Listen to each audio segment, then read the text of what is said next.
Okay, we needed a small forward.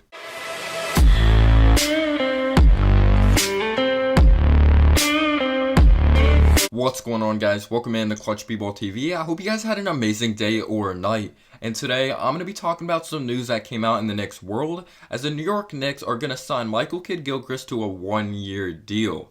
As you guys know, in the 2012 NBA draft, Michael Kidd-Gilchrist was taken second overall by the Hornets. Anthony Davis was the first pick, and Michael Kidd-Gilchrist has not lived up to the hype whatsoever of what other NBA teams thought he could be, or at least specifically the Charlotte Hornets. I'll say this though, he's been a good athlete and a good defensive player in his NBA career. I really wonder if Tom Thibodeau wasn't a big trustee, or he wasn't really trusting Kevin Knox to be their starter this upcoming season, or he may think Kevin Knox is more of a 4 coming off the bench as well. They may not think he's quick enough to play the 3, they may not think his footwork's not good enough, or he's not coordinated on that side of the basketball. I'd really like to see Kevin Knox more of a stretch 4 and see if that would work out in his NBA career, but we'll have to see what happens. But looking at Michael Kidd-Gilchrist, if you take a look at the lineup we're going to bring in, if it's Alfred Payne at the 1, Frank, whoever you want to put at the 1, Dennis Smith Jr., you're going to have RJ in that lineup. Michael Kidd-Gilchrist. You're going to have Julius Randle or Obi Toppin.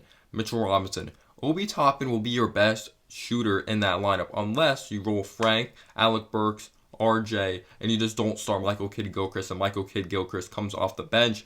But the reason why I'm not that mad at this hire is because it's a one-year deal, and also we need an identity, and it looks like that will be defense. And maybe we brought in Michael Kidd-Gilchrist to help Knox out on the defense side of the basketball, but we tried that with Marcus Morris to try to light a fire under Knox, and it did completely nothing whatsoever. But David Fizdale did not hold these guys accountable. I don't think David Fizdale had a direction whatsoever, but it looks like defense is definitely the main thing for Tom Thibodeau when it comes to the direction he wants to move in with this basketball team. But we also need offense. It's an offensive-driven league, especially in today's NBA. You got to be able to shoot from beyond the arc.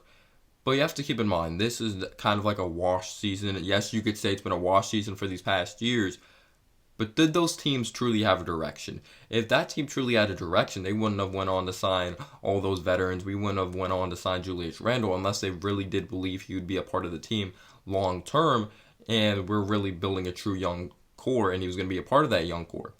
But then you take a look at this season, we didn't go out there sign those big guys. We got guys on one-year contracts. We got Alec Burks on a one-year $6 million deal. Got Austin Rivers on a cheap deal. And it looks like we're finally building throughout the draft and waiting till next year, not to get a big-time superstar unless they believe in that, but to do what the Hawks are doing. Build throughout the draft, just really put together a starting 5, and then bring in these guys that have experienced winning of these veterans, like a Gallinari, like a Rondo, and that type of thing that could really help out and also add some depth to your bench.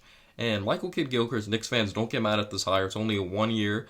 This is literally a wash season. Like I said, you could say those other seasons, past 5 years, have been wash seasons, but did we truly have a direction as a basketball team? I think personally we were still rushing the process. Phil Jackson bringing in Derrick Rose, like, are you kidding me? Having Carmelo and Porzingis, that was not a championship caliber team, even though Derrick Rose said it was a super team.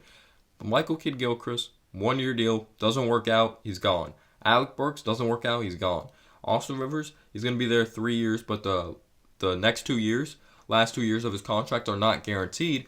And I honestly think this might be a depth move, but in my opinion, we do not have the personnel offensively, and there's not an offensive 3 there to really stretch the floor in free agency, in my opinion. But let me know down below your thoughts on this move. Do you like this move? Do you hate it? I'm pretty I'm lukewarm. At the end of the day, it is a 1 year contract, and he can play defense, and he is a good athlete. And I think he's actually going to bring some good leadership to this team. He is a good leader. His offensive game's awful. We've all seen his jump shot. It's just absolutely horrendous. But Tom Thibodeau probably wanted to bring an identity to this team defensively. We'll see what goes on to happen with that.